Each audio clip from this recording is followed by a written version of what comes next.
Moderator for today's web conference is Father Verghese Pantalukaran. I hope I am pronouncing correctly. Pantalukaran of CMI congregation. He's a professor, doctor in engineering. He's Pantalukaran. He's a director of Rajagiri Media, Kochi. He is also the publisher and editor of Pallikudam, the Education Observer. He is also the professor, Rajagiri School of Engineering and Technology, and father is a doctor of engineering from the University of Stuttgart, Germany, in the year 2007. His latest book is Condemned to be Creative. He has consented to be the moderator for this important web conference on National Education Policies 2020, Challenges and Possibilities. May I welcome him to take over the session. Father Verghese, please. Thank you. Thank you, Father Maria Charles, National Secretary, CBA Office of Education and Culture, for your gracious words of introduction. Thank you also for introducing my recent book, Condemned to be Creative, which may be relevant to our times. I would request all of you, the Catholic educators of India, to preserve a lot of pride and self-respect as the members of a community which has provided and is still providing substantial contributions to the education sector in India. With its about 35,000 excellent institutions spread over the nation from Kashmir to Kanyakumari, wherein the people of the land want to educate their children, as they are run by people with single-minded commitment towards the formation of the Gen Next India. There is yet another critical reason why I ask you to keep our pride high. Let me state it bluntly. Church in India is the true carrier of the authentic legacy of Indian education system, which NEP 2020 wants to universalize. We have already seen that the goal of NEP 2020 is to build the global best education system rooted in Indian ethos. And I repeat, Church in India is the true carrier of the authentic legacy of the Indian education system, which NEP 2020 wants to universalize. The natural question arising thereby is, what are the Indian ethos meant here? Is it the exclusivist, caste-based, ritualist, and closed education system of India, the so-called Gurukula system? Or is it the inclusive, objective, scientific, secular, and international Buddhist system of education, which is epitomized in the renowned universities like Nalanda, Takshashila, Vikramshila, Vallabhi, Pushpagiri, etc. NEP 2020 clearly opts the second system without naming them Buddhist. But they were, in fact, Buddhist centers of learning, as the whole world knows them.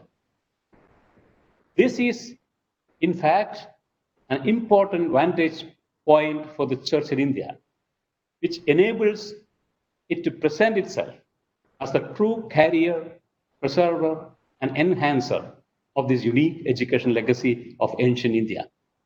I am drawing your attention to a historic moment in the history of the Church in Kerala. It was back in 1864. The sacred synergy between Archbishop Bernardine Bacinelli of Varapolli Vicariat those days and Saint Chavara Kuriakos Arias, the Vicar General for the Syro Malabar faithful under the Vicariate, inspired them to ask the faithful of the Vicariate to build Pallikudams associated with their parish churches. A basic research on the word Pallikudam revealed to me something wonderful. This word Pallikudam is derived from the Pali language, which means Buddhist monasteries, and Kudam meaning something attached to those monasteries, namely schools. Therefore, the word Pallikudam, in fact, means in the Pali language, Buddhist school. Now, all the international universities of ancient India, including Nalanda, Takshashila, Vikramshila, Jagadala, Vallabhi, Pushpagiri, all belong to the stream of Pallikudams. Following the same educational tradition in the South Indian languages, for example, in Tamil and in Malayalam, Pallikudam just means school. And we know the history of Buddhists in India. Buddhists were eventually banished from the Indian subcontinent. They migrated to Sri Lanka and to South Asian nations. Some got reintegrated to Hinduism. In the course of time, they were reduced to a minority in India. It was at this historical situation, the mentioned circular required that all Catholic parishes of the Vicariate of Varapolli shall build Pallikudams attached to them was published.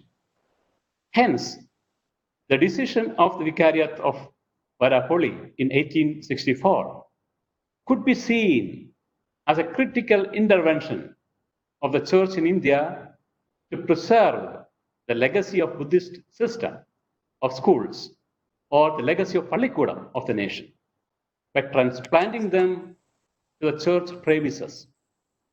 In other words, the Church in India takes steps to integrate this important legacy of Indian education, which provided inclusive, secular, scientific, liberal, and international education to its own place of worship.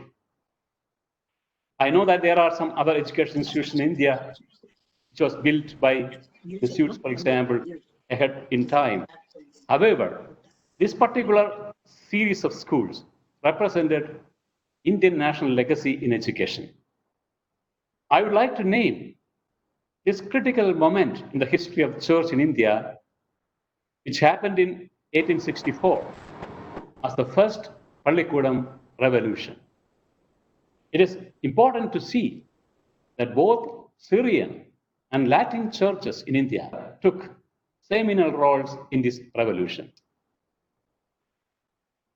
And this is the second reason I would like to mention, which allows us to rightly be proud of the Pallikudam legacy of education, which National Education Policy 2020 is aiming at developing into the global best education system rooted in Indian ethos. Yes, we, the Catholic Church in India, carries the true DNA of the educational legacy of the nation. It is not about somebody else's child that we discuss in this seminar. We discuss with full responsibility and ownership about the future of our own child, the Pallikudam legacy, the legacy of the church-based education institutions in India today. We protected this legacy in its difficult times. Today, it gets promotion from the national government. It is a defining moment of the Catholic education in India. I repeat, it is a defining moment of Catholic education in India. We shall feel proud and responsible about it. Hence, we cannot afford to remain onlookers of the process of policy making and its implementation. Rather, we should shoulder our responsibility to make it the best policy and participate in its flawless implementation, sitting on the steering of the processes. Let's make sure that our deliberations today on NEP 2020 are expressions of our ownership of this educational ethos of our nation as one and universal Catholic Church in India.